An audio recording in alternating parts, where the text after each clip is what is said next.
What Ambassador Matlock has done is give us a reminder and a needed lesson in the importance of thinking historically. And that's what's missing in the United States in policy debates as much as anything. You have to think historically, or you won't understand the present or the future. All of us here are members of the board of the American Committee for East-West Accord. And our sole mission, as David Speedy said, is to encourage public discussion of Russian-American relations, not support a candidate or even support as a committee specific policies. Therefore, it's important for me to say that I speak now only for myself, not for the committee, because there are disagreements among us, but not enough to keep us apart. And I'm going to do that in my 10 minutes or so by making 4 very large points or generalizations in the hope that we might, those of us up here and with you all out there, discuss them. Point 1, we are in a new Cold War. Whether we wish to call it that or not may be a semantical issue, but the important thing is this Cold War is much more dangerous than the preceding one for various reasons, partly because it's on Russia's borders, not in Berlin, the epicenter, partly because there are absolutely no rules of conduct of the kind that were formed by Moscow and Washington after the Cuban Missile Crisis, and partly because opponents of the new Cold War scarcely exist in the United States. And that is very different from the old Cold War, when proponents of detente were quite strong. There's also, but it's a separate question, the simply crazy demonization of Russia's leader, Putin, who's accused of everything from murder to pedophilia to every imaginable thing, with virtually no evidence. But this pollutes the discussion of American policy in a way that makes it very difficult to advocate any position that might also be held by Moscow. Many important figures deny that we're in a new Cold War.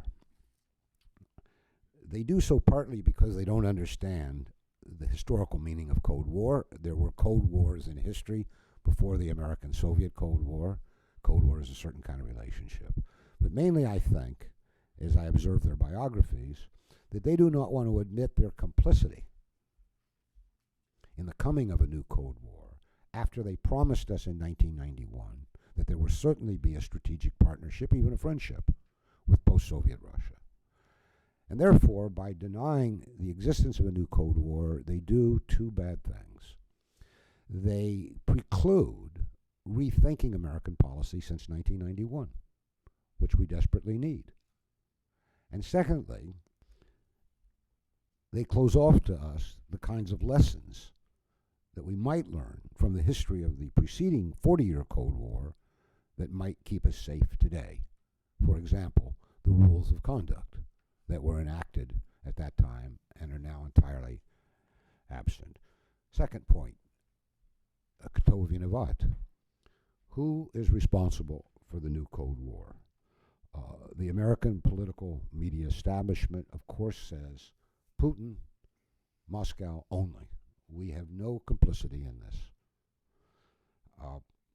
I see the primary responsibility, thinking historically, not in Moscow, but in Washington.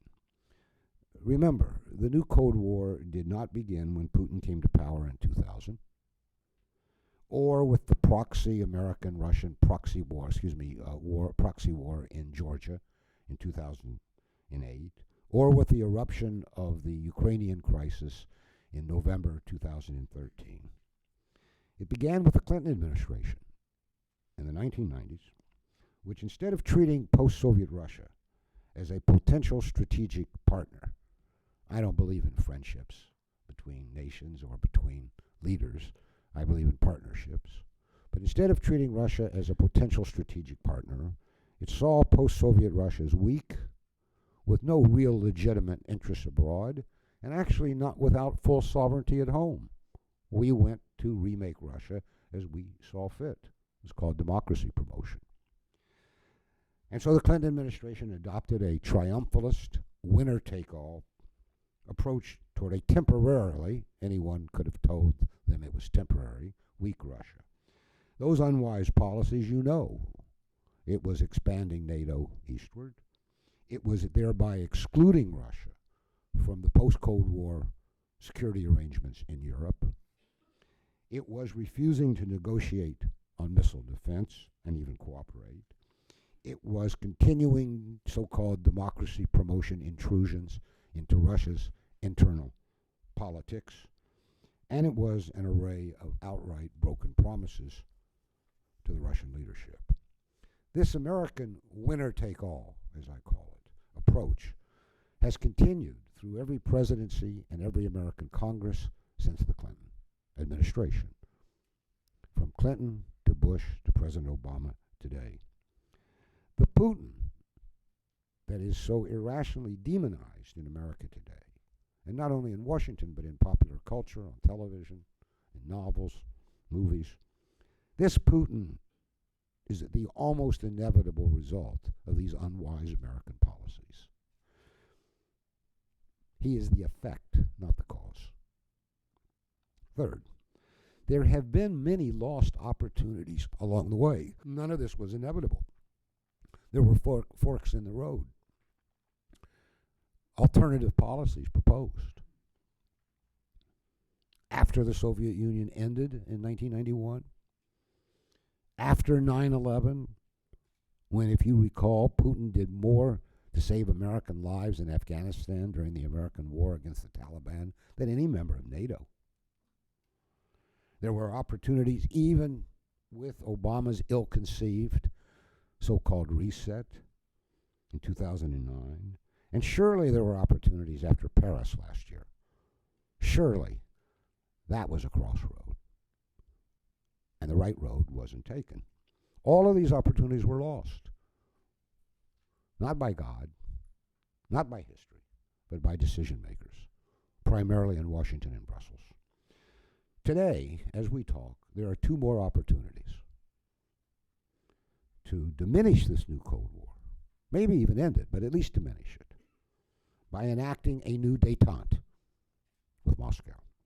One opportunity is the Minsk Accords, designed by Chancellor Merkel and President Hollande, as you know, to negotiate an end to what is certainly a civil war in Ukraine, but also an American-Russian proxy war there. The other opportunity was first proposed by Hollande, his grand coalition, and then by Putin, who's called for a American-Russian, Russian-American coalition to fight the Islamic State, not only in Syria, but also in Iraq and Libya and North Africa, where it's spreading. Secretary of State Kerry, and I believe he was compelled to say what he said at Munich because he didn't make that policy of quadrupling our military forces on Russia's borders was made by the Secretary of Defense Carter and obviously endorsed by Obama. Kerry clearly was opposed to it, but he had to say that. Secretary Kerry has vigorously, so far as I can tell, pursued these opportunities, both in Ukraine and Syria. He has met not only with Lavrov more often than I see my wife, but he's met with Putin twice for 4 hours. And each time, he's been undermined by powerful forces in Washington. I would say even stabbed in the back. If we had a parliamentary system, he would be compelled to resign his office. So this brings me to my last point. As was the case, and alas, all of us here, some of you in the room old enough to remember this, as was the case during the preceding 40-year Cold War, both in Washington, I want to emphasize both in Washington and in Moscow, we are now witnessing a fateful struggle between pro-detente and pro-Cold War political forces. The difference is, this time, the American pro-detente camp is tiny, weak, ununited, deprived of a voice in the mainstream media, and leaderless. That was not the case in the 70s and 80s, or late 60s. The pro-detente camp stands a chance in America today only with a pro-detente president. There is no other chance. A pro-detente president of the kind that President Reagan became, maybe he was earlier, I don't know, but became in 1988, 1989, guided, inspired, I'm sure, by Ambassador Matlock, not only George Shultz. I believe, and this may seem unenlightened, uninformed, that a pro-detente Kremlin partner is still waiting for us, waiting for such an American president. Putin did not start this Cold War. He has fought it far more ably than all our American experts predicted. He may even be winning it, though nobody wins Cold War if it turns hot, as it might. Putin didn't start the new Cold War. He didn't want it, and he wants it ended for his own reasons, for his own historical mission as Russia's leader. Where President Obama stands today is unclear to me. Either, like Elvis, he has left the foreign policy building, or he is, in fact, in his own way, the Cold Warrior in chief. As for all the others who aspire to be president now, that's another story and not a happy one. Thank you.